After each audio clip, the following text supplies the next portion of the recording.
మాజీ సీఎం కేసీఆర్ కీలక వ్యాఖ్యలు చేశారు. ఇన్ని రోజులుగా తాను మౌనంగా ఉన్నానని చెప్పారు.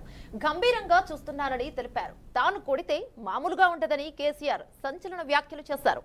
జహీరాబాద్ బీఆర్ఎస్ నేతల సమావేశంలో కేసీఆర్ పాల్గొని మాట్లాడారు.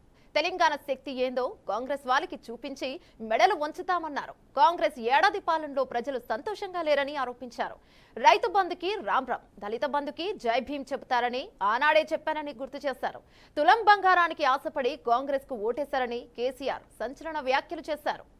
దీనిపై మరింత సమాచారం అందించడానికి మా ప్రతినిధి భాస్కర్ లైవ్ లో ఉన్నారు. భాస్కర్, చెప్పండి. ఇక కేసీఆర్ చాలా రోజుల తర్వాత మళ్ళీ బయటకు వచ్చి మీటింగ్ పెట్టడం, సో ఇది కాంగ్రెస్ అంటే బీఆర్ఎస్ శ్రేణులకి ఇది మరొక ఉత్సాహాన్ని నింపిందని చెప్పుకోవచ్చా? ఏదైతుందో మాజీ సీఎం కేసీఆర్ ఇలా కీలక వ్యాఖ్యలు చేసిన పరిస్థితి రాష్ట్ర వ్యాప్తంగా టీఆర్ఎస్ నేతలకంతా కూడా ఒక స్పిరిట్ని ఇచ్చినటువంటి పరిస్థితి మనకు కనిపిస్తున్న పరిస్థితి చూస్తున్నాం. సుమారుగా 13-14 నెలల నుంచి ఫామ్ హౌస్కి పరిమితమైనటువంటి కేసీఆర్ ఇలా జహీరాబాద్ నేతలతోటి ఫామ్ హౌస్లో సమావేశం చేయడం జరిగింది. ఆ సమావేశంలో ఇప్పటికీ కాంగ్రెస్ ప్రభుత్వం అధికారంలోకి వచ్చిన తర్వాత సుమారుగా 13-14 నెలల తర్వాత ఇలా బయటకు వచ్చి ప్రభుత్వం పైన సీఎం రేవంత్ రెడ్డి మీద కీలక అంశాలు వ్యాఖ్యలు చేయడం జరిగింది. అంటే ఇలా పాము ఆట ఆడితే కైలాసం పోతే పాము ఆట ఆడితే పామును మింగినట్టుగా ఉంది ఇలా తెలంగాణ ప్రజల పరిస్థితి. ఏ ఒక్క స్కీమ్ కూడా, ఏ ఒక్క సంక్షేమ పథకం కూడా తెలంగాణ రాష్ట్ర ప్రజలకు అందట్లేదు. స్వయంగా వాళ్ళకి అందట్లేదు. అనేక ఇబ్బందులు పడుతున్నారు. ఎవరు కూడా హ్యాపీగా లేరు. తెలంగాణ ప్రజలంతా కూడా అనేక ఇబ్బందులు గురవుతారని చెప్పేసి కేసీఆర్ కీలకమైన వ్యాఖ్యలు చేయడం జరిగింది. ఇలా రైతు బంధు సరిగా పడటం లేదు, కరెంటు కోతలు జరుగుతున్నాయి, నీళ్లు రావట్లేదు, చాలా ఇబ్బందులు పడుతూ రాష్ట్ర ప్రజలు కూడా చాలా ఇబ్బంది పడుతున్న పరిస్థితి అని చెప్పి కేసీఆర్ కీలకమైన వ్యాఖ్యలు చేయడం జరిగింది.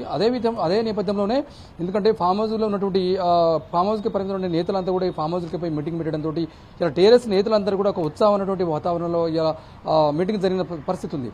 ఎందుకంటే ఇలా తులం బంగారకు ఆశపడి కాంగ్రెస్ ఓటేయడం జరిగింది. ఆ ఓటేసినటువంటి ఆ పరిస్థితుల్లోనే ఇలా తెలంగాణ రాష్ట్ర ప్రజలందరూ కూడా ఇబ్బంది పడుతున్నారు.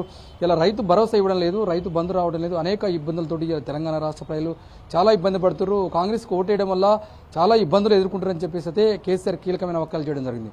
ఎందుకంటే చూస్తున్నాం నిజం కనుక మౌనంగా ఉందని చెప్పేసి అనుకుంటారు అందరు. కానీ సుమారుగా 14 నెలల నుంచి ఫామ్ హౌస్కి పరిమితమయ్యి చాలా అన్ని పరిశీలిస్తున్నా ఏం జరుగుతుందో, కాంగ్రెస్ ప్రభుత్వం అధికారంలోకి వచ్చిన తర్వాత ఏమి సంక్షేమ పథకాలు తీసుకొస్తుంది, ప్రజలకు ఎలాంటి న్యాయం చేస్తుందని చెప్పి పూర్తిగా ప్రతిదీ అబ్జర్వేషన్ చేస్తున్నా కనుక నేను ఒకసారి కనుక నేను దెబ్బ కొడితే దిమ్మ తిరిగిపోతుంది కాంగ్రెస్ ప్రభుత్వం, ఇలా ఎవరు కూడా ఉండరని చెప్పి సీఎం నేపథ్యంలోనే ఒక సీఎం స్థాయిలో మాట్లాడే మాటలు కాకుండా ఇలా కీలక వ్యాఖ్యలు చేసిన పరిస్థితి.